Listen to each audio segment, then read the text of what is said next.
1,00,000 మంది శివభక్తులతో కలిసి మహారుద్రాక్ష పూజలో పాల్గొనండి. వెంటనే కాల్ చేసి మీ పేరును నమోదు చేసుకోండి. నమస్తే రమగారు. నమస్తే జయ. రమగారు, మనము మాయాస్వం మంత్రహారం ఈ సిరీస్ చేస్తూ ఉన్నాం కదా. నెక్స్ట్ ఎపిసోడ్కి వెళ్దామా? సుమనోహరిగా సుమరంజని అమ్మాయి రెండో గంధర్వ కన్య. ఆ అమ్మాయికి మా శాప విమోచనం అయిపోయింది. మూడో అమ్మాయి శాప విమోచనం చేయమని ఈ విజయధరుడు బజరంగుడు వీళ్ళకి ఒక విల్లు 2 బాణాలు ఇచ్చింది అమ్మాయి. అవి తీసుకుని ఇక్కడ ఈ అడవి దాటాలి, ఇంకా అవతలకి వెళ్తే నీకు కుందేళ్లు కనపడతాయి, అక్కడికి వెళ్ళమన్నారు. అమ్మాయి కుందేలుగా మారిపోయింది మూడో అమ్మాయి, మధురహాసిని. సరే ఏం చేశాడు, ఇక ఇద్దరు కలిసి బయలుదేరి వెళ్ళారు. రాత్రి మధ్యలో ఒక చోట విశ్రాంతి తీసుకున్నారు. మొత్తానికి అడవి దాటి అవతలి కోన దాటి ఆ అడవిలోకి వెళ్ళారు. వెళ్తే అక్కడంతా కుందేళ్ళే. సరే వీళ్ళు ఏం చేశారు, మనకు కావాల్సిన కుందేలు ఏదో వెతుక్కోవాలి కదా, మాటేసుకుని కూర్చున్నారు. ఏవో రకరకాల జంతువులనే కుందేళ్ళు బొరియల్లోంచి వస్తాయి. చూడగా చూడగా చూడగా బాగా మధ్యాహ్నం దాటాక వీళ్ళకి తాము చూస్తున్న కుందేలు కనపడేది. బంగారు రంగులో ఉంది ఆ కుందేలు. ప్రత్యేకమైన కుందేలు, దాన్ని గుర్తుపట్టాలి కదా. అందరూ ఎన్ని కుందేళ్ళలాగా ఉంటే ఎన్నిటి కుందేళ్ళని చంపుతారు వీళ్ళు. అక్కడి నుంచి ఆ కుందేలు చూడంగానే వీళ్ళు ఏమన్నారు, మన బజరంగుడి పడారు, ఇదే చూడు చూడు మిత్రమా చూడమన్నాడు. చూసేసరికల్లా విజయధరుడికి తెలిసింది ఒక ప్రత్యేకము, సైజు పెద్దది, తెలివిగా కనపడుతోంది. మిగిలిన వాటికన్నా ఊరికే ఎగురుడుగా లేదు, అది హుందాగా ఉంది. తర్వాత బంగారపు రంగు, అది ముఖ్యమైనది. అక్కడి నుంచి గురి చూసి 2 బాణాలు ఒకేసారి కంట్లో పడేలాగా ఈ మాయ విల్లు ఇచ్చింది కదా వాళ్ళ అక్కయ్య, ఆ విల్లుతో కొట్టేశారు. కొట్టేసేసరికల్లా పెద్ద మోత వచ్చింది, చాలా పెద్ద మంట వచ్చి ఆ కుందేలు మాయమైపోయి గంధర్వకాంత ప్రత్యక్షమైంది. ఎప్పుడైతే అమ్మాయి వచ్చిందో అక్కయ్యలు ఇద్దరు పరిగెత్తుకుంటూ వచ్చేసారు. ఒకళ్ళనొకళ్ళు కావలించుకుని సంతోషించారు. ఎంతకాలం క్రితమో వాళ్ళకి శాపాలు వచ్చేసినాయి, ఇప్పటికి విమోచనం లభించింది. సరే చాలా సంతోషించారు. ఎవరి వల్ల తమకి శాప విమోచనం జరిగిందో ఈ చిన్న అమ్మాయి కూడా అడిగింది. మధురహాసిని అడిగితే, ఇగో ఇతనే తీసుకొచ్చాడు, తను ఇట్లా మనకు శాప విమోచనం చేశాడు, మా ఇద్దరిని కూడా అతనే రక్షించాడు, నిన్ను అతనే రక్షించాడు, అతనికి మాయాశ్వం గురించి కావాలి, ఆ వివరాలు చెప్పు, అది ఎక్కడుంది. మనం ముందే చెప్పేసుకున్నాం. విశ్వంభరుడు దాన్ని రాతిగా మార్చేశాడు. ఆ రాయిది ఎక్కడుంది అంటే సుప్రజ రాజ్యానికి పక్కన ఉన్నటువంటి అడవిలో క్రూరుడు అనేటువంటి ఒక మాంత్రికుడి చేతిలో ఉంది అది. ఆ క్రూరుడు ఎవరు, మొదట మాయావి రాక్షసుడు ఉన్నాడు కదా, అతని యొక్క కొడుకు. మొదటి రాక్షసుడు చచ్చిపోయాడు, అది ఎప్పుడో జరిగిందనమాట. తర్వాత తరానికి వెళ్ళిపోయింది అది. అయితే ఆ క్రూరుడు ఆ మంత్ర మాయాశ్వాన్ని మామూలుగా మార్చడం చేతకాక ఎందరో యోగులని ఋషుల్ని వాళ్ళని వీళ్ళని పిలిపించటము, ఎవరి వల్ల కాకపోతే వాళ్ళని బయటికి వెళ్ళనివ్వకుండా బంధించటము. వాడి దగ్గరే ఎంతోమంది బందీలుగా ఉన్నారు. సుప్రజ రాజ్యానికి 2వ వైపు ఉన్న అడవిలో కొన్ని కొండ కోనలు ఉన్నాయి. ఆ కోనల్లో ఉన్న గుహలలో వాడు ఉండొచ్చు. కాకపోతే అతను ఏం చేస్తున్నాడంటే, ఇప్పుడు పరిస్థితి యోగుల్ని వాళ్ళని బంధిస్తాడు, యువకుల్ని బలిస్తున్నాడు. అతను ఇంకొక మార్గం తెలుసుకున్నాడు. కొన్ని వేల మంది యువకుల్ని బలిస్తే ఇది ఏమైనా ఫలించచ్చని ఒక ఆలోచనతోటి యువకుల్ని బలిస్తున్నాడు. ఇప్పుడు యోగి రూపంలో వెళ్ళినా వాడి దగ్గర కుదరదు, యువక రూపంలో వెళ్ళినా బలిస్తాడు. ఇది చూసుకోవాలి, ఫలానా చోట ఉన్నాడని చెప్పాక ఈ ముగ్గురు ఏం చేశారంటే, తమ అమ్మాయి ఇచ్చిన విల్లేమో మాయమైపోయింది, పని అయిపోగానే ముగ్గురు కలిసి ఒక మంత్ర ఖడ్గాన్ని ఇతనికి ఇచ్చారు. ఇది చాలా అత్యద్భుతమైంది, విపత్కర పరిస్థితుల్లో నిన్ను రక్షిస్తుంది, నీ దగ్గరే ఉంచుకోమన్నారు. ఆ ఖడ్గాన్ని పుచ్చుకొని బజరంగుడు తర్వాత ఏమో విజయధరుడు ఇద్దరు కలిసి గుర్రం ఎక్కి బయలుదేరారు. సుప్రజ రాజ్యానికి చేరారు. మరి ఇక్కడ పని అయిపోయింది, ముందు తెచ్చుకోవాలి కదా, గుర్రాన్ని తెస్తేనే హారం వస్తుంది. సరే గుర్రం కోసం సుప్రజ రాజధానికి బయలుదేరి అక్కడ రాజధాని నగరంలో ఓ చోట ఒక సత్రంలో రూమ్ తీసుకుని పడుకున్నారు. అయితే వీళ్ళు బజరంగుడు నిద్రపోయాడు. కానీ ఈ విజయధరుడికి ప్లాన్ ఆఫ్ యాక్షన్ ఏమిటి, ఇప్పుడు రాజధానికి వచ్చాం, ఇక్కడి నుంచి మనం అది ఎట్లా తెలుసుకుంటాం. మామూలుగా ఏ రాజధానికైనా 4 పక్కల ఏవో ఒకటి ఉంటాయి. మనం ఓ పక్క నుంచి వచ్చాం, ఇంకా 3 పక్కలు ఉన్నాయి. 3 పక్కల్లో ఏ పక్కన ఈ క్రూరుడు ఉన్నాడని మనం ఇది చేయాలి. అట్లా ఆలోచిస్తూ what is plan of action అని ఆలోచిస్తున్నాడు అనమాట. ఆలోచిస్తుంటే ఏమిటో మాటలు వినపడుతున్నాయి, ఎవరో మాట్లాడుతున్నారు. ఊరికే ఒక చెవి అటు వేశాడు. వేస్తే ఎవరైనా కొత్త వాళ్ళు వచ్చారా అని ఒక అధికారపూర్వకమైన స్వరం ఒకటి అడుగుతోంది.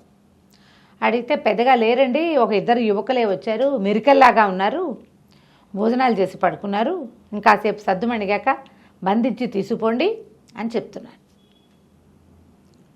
అంటే మెరికల్లాగా ఉన్నవాళ్ళు ఇద్దరు అంటే మా తమిద్దరమే కావచ్చు. బంధించి తీసుకుపోండి ఇప్పుడే తిని పడుకున్నారు అంటే అది మనమే. నిద్రపోయే వాళ్ళని తీసుకుపోమని చెప్తున్నాడు. ఏమిట్రా ఇదని ఇంకా బజరంగుడిని లేపల, కత్తిపుచ్చుకుని సిద్ధంగా ఉన్నాడు. మెల్లిగా ఎవరో తలుపు తోసినట్టు తెలిసింది. గబుక్కని లేచి వెళ్ళిపోయాడు. తలుపు నిదానంగా తోసిన వాళ్ళు అవతల వాళ్ళు ఏమనుకుంటారు, నిద్రపోతున్న వాళ్ళని చూడడానికి తోశారు. తలుపు తీయంగానే దబేల మీద ఒక మనిషి వస్తే ఉలిక్కి పడతారు కదా అవతల వాళ్ళు. వచ్చేసరికల్లా ఎవరు ఏమిటి అన్నాడు. మిమ్మల్ని బంధిస్తున్నాం. ఎందుకు బంధిస్తారు, అసలు మమ్మల్ని ఎందుకు తీసుకెళ్ళాలి, మీరెవరు, ఏ కారణంతో బంధిస్తున్నారో చెప్పి తీసుకెళ్ళండి అనేసరికల్లా ఏంట్రా చెప్పేది అని ఆ సైనికులు కాస్త మీద పడ్డారు. వచ్చిన వాళ్ళు రాజ సైనికులే. మీద పడేసరికల్లా ఇతను మంత్ర ఖడ్గం తీశాడు. బజరంగుడు లేచే లోపలే వీళ్ళందరినీ చీల్చి చెండాడేశాడు. నిద్ర లేచిన బజరంగుడు కూడా ఒక కత్తి పుచ్చుకుని అతను పడ్డాడు. వచ్చిన 20 మంది సైనికుల్ని తుక్కు కింద కొట్టేశారు వీళ్ళు. వాళ్ళు కాస్త పరిగెత్తి పారిపోయారు సైన్యాధ్యక్షుడిని తీసుకొస్తామని. అప్పుడు ఈ సత్రం యజమానిని బెదిరించాడు ఇతను విజయధరుడు. ఏమిటి, మేమేమి నీ దగ్గర ఉచితంగా లేవు, మమ్మల్ని పోషించట్లేదు నువ్వు, మేము డబ్బు ఇచ్చి ఉన్నాం, పైగా మేము వేరే దేశం నుంచి వచ్చేవాళ్ళం, మేము ఇక్కడ మాయమైపోతే మా వాళ్ళకి ఏం తెలుస్తుంది, అసలు ఎందుకు మమ్మల్ని పట్టించాలనుకున్నావు, మేమేం చేశాం నీకంటే, బాబు మాకు సరదా కాదు మా రాజుకి సరదా కాదండి, మేమేం చేయాలి, మాకు పెద్ద సమస్య ఉంది, మా రాజ్యానికి ఉత్తర ద్వారం దగ్గర ఉన్నటువంటి కొండ గుహల్లో క్రూరుడనే ఒక మాంత్రికుడు ఉన్నాడు, ఆయన ఏదో పూజ చేస్తాడు, ప్రతి పౌర్ణమికి యువకుల్ని బలిస్తాడండి, ఊళ్ళో పిల్లలు అయిపోయారు, ఎంతసేపని మా పిల్లల్ని బలి పెట్టుకుంటాం, మాకు ఉండాలి కదా మరి సంతానం, అందుకని బయట ఊళ్ళ నుంచి వచ్చిన వాళ్ళలో నుంచి పౌర్ణమికి ఒకరిని పట్టిస్తాం, మరి మాకు ఇంకా వేరే దారి లేదు, చాలా సంవత్సరాలుగా జరుగుతోంది ఇది, ఏటా ఎవరు కుదిరితే వాళ్ళకు ఒక పిల్లల్ని ఇచ్చేస్తే అన్ని చోట్ల కనుక్కుంటారు పౌర్ణమి ముందు రోజు, అబ్బాయిని బంధించి పంపించేస్తాం.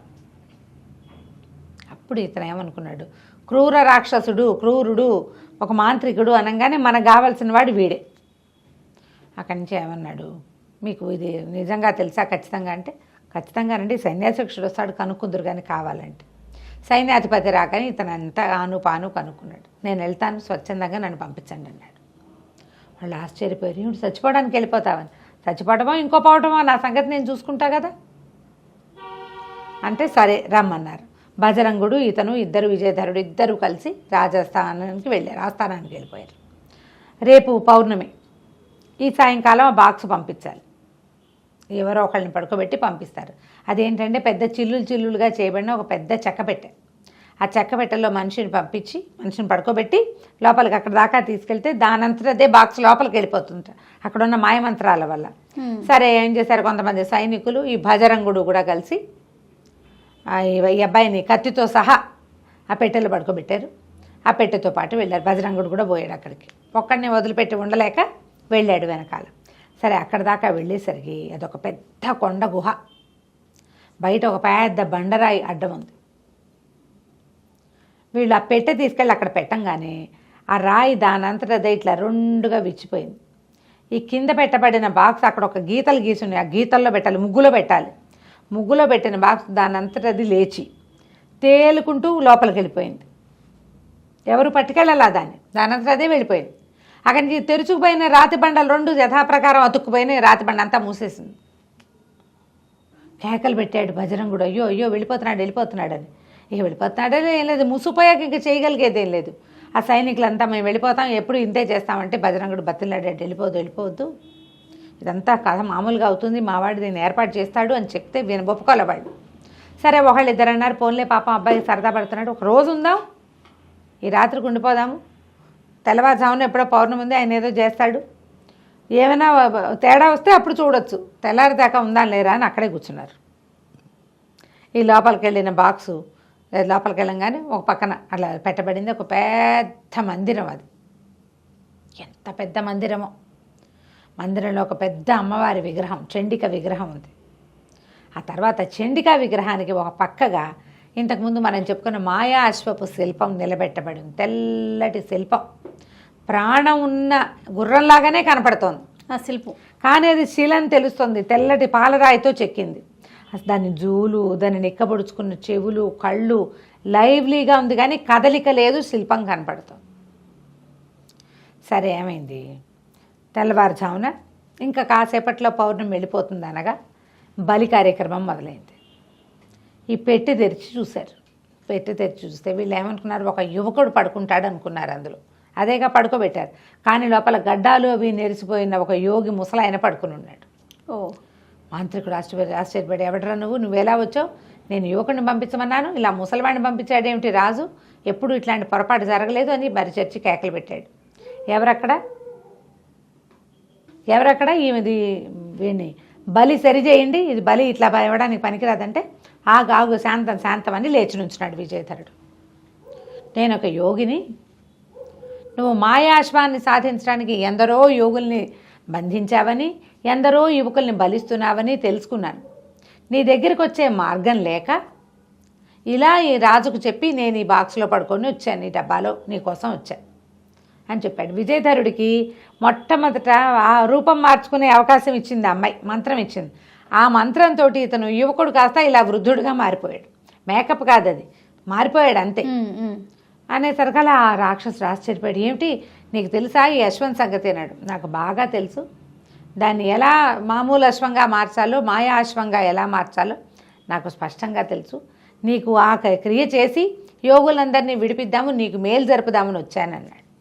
అనేసరికల్లా బ్రహ్మానందపడిపోయాడు ఆ క్రూర మాంత్రికుడు, రాక్షసుడు మాంత్రికుడు.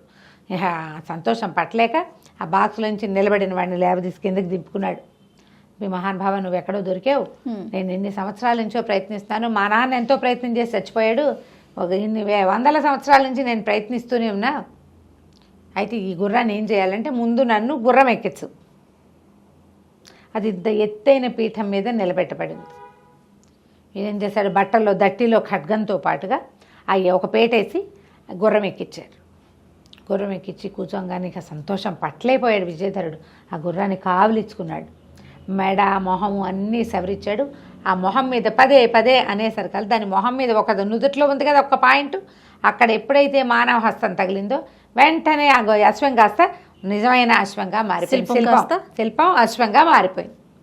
శిల్పాశ్వం మాయాశ్వంగా మారిపోయేసరికి ఇంకా ఆనందం పట్టలేకపోయాడు. వీడికి ఆనందంగానే ఉంది, రాక్షసుడికి ఆనందంగానే ఉంది, మాంత్రికుడికి కూడా. ఎగిరి గంతేసాడు ఆ మాంత్రికుడు. దీన్ని ఎట్లా వాడాలో చెప్పు, దిగు నాకివ్వు అన్నాడు. అనేసరికల్లా ఇంత కష్టపడి ఇంత దూరం వచ్చింది నీకు ఇవ్వడానికి కాదురా మూర్ఖుడా, నువ్వు ఎంతమందినో సంహరించావు దీనికోసం, నీకు ఇచ్చేందుకు రాలేదు అనగానే ఆ మాంత్రికుడికి పిచ్చి కోపం వచ్చేసింది. అదేమిటి నువ్వు నాకు మోసం చేస్తావా, నీ సంగతి చెప్తానని మంత్రదండాన్ని తీసాడు. కానీ ఈ మంత్రదండాలు నేల మీద ఉన్నప్పుడు పనిచేస్తాయి. ఇదేమో బ్రహ్మవాక్కుతోటి అశ్వం ఇలా మారింది, శిల్పం అశ్వంగా మారింది. దాని మీద ఏ మాయలు మంత్రాలు పనిచేయవు. ఓహో, దాని మీద ఉన్నవాడిని ఎవరూ ఏమీ చేయలేరు. అది అప్పుడు అదే కదా చెప్పాడు, అజేయమైన శక్తి వచ్చేలాగా బ్రహ్మ దగ్గర వరం పొంది ఉన్నాడు అతను విశ్వంభరుడు. దాంతో ఇతను ఏం చేశాడు, మొల్లోంచి ఖడ్గం తీసి ఒక్క ఉదుటున ఈ మాయావిరా ఇతని మీద క్రూరుడి మీదకి దూకి మెడ ఉత్తరిచ్చేశాడు. అతని మీద మంత్రదండపు శక్తులు పనిచేయలేదు, ఇతను చనిపోయాడు కూడా. ఎప్పుడైతే ఇట్లా ఇతని తల సీగ తరగబడిందో వెంటనే భైరవి విగ్రహం కాస్త పగిలిపోయింది. డామన్ పగిలిపోవటం ఏమిటి, అప్పటిదాకా ఒక చీకటిగా గాఢాంధకారంగా అక్కడక్కడ వెలిగించిన ఆవదపు దీపాలు తప్పిస్తే ఏమీ లేని ఆ దేవాలయంలో, ఆ మందిరంలో మొత్తం అంతా ప్రకాశవంతంగా అయిపోయింది. వెలుతురు వచ్చేసింది అనమాట. ఒక్కసారి చీకటి శక్తులన్నీ బయటికి వెళ్ళిపోయినాయి, వెలుగు వచ్చేసింది లోపలికి. అక్కడి నుంచి ఇతను ఏం చేశాడు, దిగి ఇప్పటి వరకు అక్కడక్కడ గదుల్లో బంధించబడి ఉన్నారు యోగులని వాళ్ళని అందరినీ రక్షించడానికి పూనుకున్నాడు. అక్కడి నుంచి తన దట్టిలో భస్మపు గుళికలు ఉన్నాయి కదా, ఆఖరి గుళిక ఒక్కటి ఉంది, ఆ గుళికని ఆ గుహాద్వారం మీదకి విసిరికొట్టాడు. విసిరేసరికి అది పగిలిపోయింది, ఓపెన్ అవగానే బజరంగుడు ఇంకొంతమంది సైనికులు సాయం ఉన్నారుగా, అందరూ పరిగెత్తుకొచ్చారు లోపలికి. వచ్చి లోపల గదుల్లో, చెరసాల్లో, కారాగారాల్లో, లోపల గుహల్లో, చిన్న చిన్న బిలాలలో దాచిపెట్టబడిన ఎందరో యోగుల్ని, ఋషుల్ని అందరినీ బయటికి తీసుకొచ్చారు. అందరూ జయ జయధ్వానాలు చేశారు. నువ్వు ఎంతో గొప్పవాడివి, రాజకుమారుడు క్షత్రియులకు ఉండవలసినటువంటి సాహసం ఉంది నాయన, ధైర్య సాహసే లక్ష్మి, నువ్వు చక్కగా జయిస్తావు, నువ్వేం చేయదలుచుకున్నావు అది చేస్తావని అందరూ ఆశీర్వదించారు. ఇంక ఇప్పుడు నెక్స్ట్ది మంత్రహారాన్ని సాధించాలి. సరే, ఈ గుర్రాన్ని ఎక్కి బజరంగుడితో కలిసి విజయధరుడు బయలుదేరాడు. తర్వాత ఏమైందో మనం చివరి భాగంలో తెలుసుకుందాం. తప్పకుండా. నమస్తే. నమస్తే.